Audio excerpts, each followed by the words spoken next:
改めまして、こんにちは。立教大学から来ました小畑寛と申します。よろしくお願いします。突然ですが、質問です。皆さんはこれまでの人生を振り返ってみて、どう思われているでしょうか。一度も挫折をしたわけではない。勉強もスポーツも常に一番だった。今で言うと、野球の大谷翔平さんなど、そうなんじゃないかなと思ったりもします。一方で僕は人生というのは挫折の連続であるというふうに思っています。実際大谷翔平さんも怪我をしている時期だってありました。そこで今回私が紹介させていただく漫画はこちら、明日のジョーという作品。皆さんも一度は耳にしたことぐらいはあるんじゃないかなというふうに思います。そうですね、実際僕も耳にしたことぐらいはありました。一方でこの作品に対するイメージはどうでしょうか。昔の熱血的なスポーツ漫画で少し暑苦しいであったりとか、ちょっととっつきづらいなとか、もしかしたらそういうイメージを持たれている方もいるかと思います。実際僕も同年代でこの作品を読んだことがあるっていう人に会ったことはありません。なぜそこでじゃあ僕がこの作品に惹かれたのか。それは人生のメタファーであると感じたからです。そうです。先ほど私は人生は挫折の連続だというふうに言いましたが、そうですね、その挫折を乗り越えてこられたのは周りの人の助けがあったからだと思っています。助けといっても一言に言ってもいろいろ形があると思います。最初からなぜか助けてくれた人であったりとか、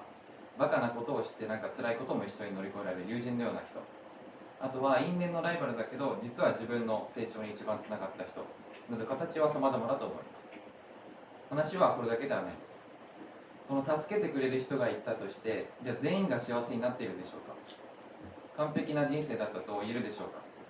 そうではないと思います。だからこそ私はこの作品を人生のメタファーであるというふうに感じました。どんなに自分が頑張っても、どんなに周りの人が助けてくれたとしてもうまくいかない時だってあります。この漫画はただのスポーツ漫画ではないんです。ボクシングというスポーツを通じて人の人生そのものを描いている漫画なんです。で、少し物語についても触れさせてください。主人公である矢吹城は東京の下町にゆらりと現れます。で、性格としては喧嘩っ早くて少し心も誰にも打ち解けない、そのような性格でした。ある日、おじさんに出会います。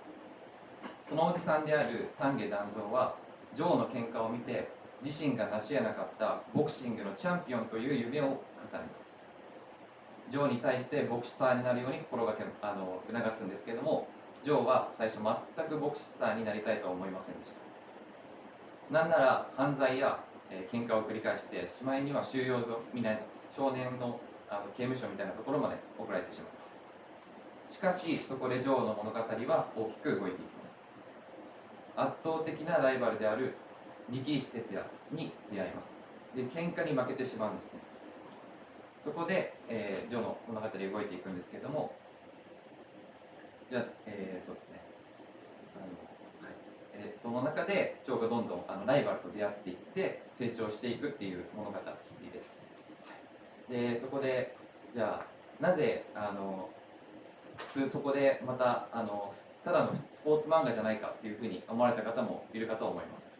そうなんですけど、はっきり言います。全然今のスポーツ漫画とは違います。何が違うかと言いますと、リアルさが違うんです。そうですね、この人の生い立ちであったりだとか、その人たちが今まで重ねてきた経験だったりとか、そういうのを作者の千葉哲也さんが満州に行った時の辛さとかも経験を踏まえて書かれている漫画なんです。っていうところが他の漫画と違う点です。で、じゃあそのリアルが何でいいかっていうところなんですけれども、さまざまな人間が努力していくんですけれども、そこの苦悩っていうのがリアルに描かれていて、皆さんがどこかで共感できる点があると思います。例えば練習はできるし努力はできるけれども、どこかで限界を感じてしまうであったりとか、そもそも努力するのが苦手で練習ができない人であったりとか、どこかできっと共感できる人物が現れてくるかと思います。皆さんもジョーの不良からボクサーになるという人生を通じて、関わってきている人たちの思いを見つめながらこの作品を見てみてください。きっと関わってきている人たちの思いっていうものをがいかに熱かったか、今いる人が大事かっていうのが分かる作品になっていると思います。以上です。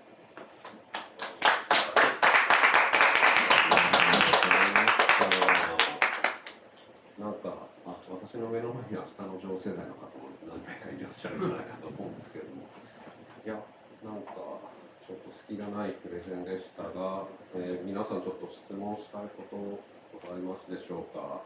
この時間は必ず2分取るようにしてますね。動画外でも、どうぞ、はい。一で申し訳ないですけど、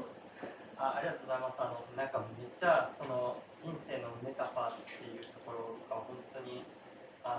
僕の心にめっちゃ響いて、そのリアルさを書いてるっていうのが伝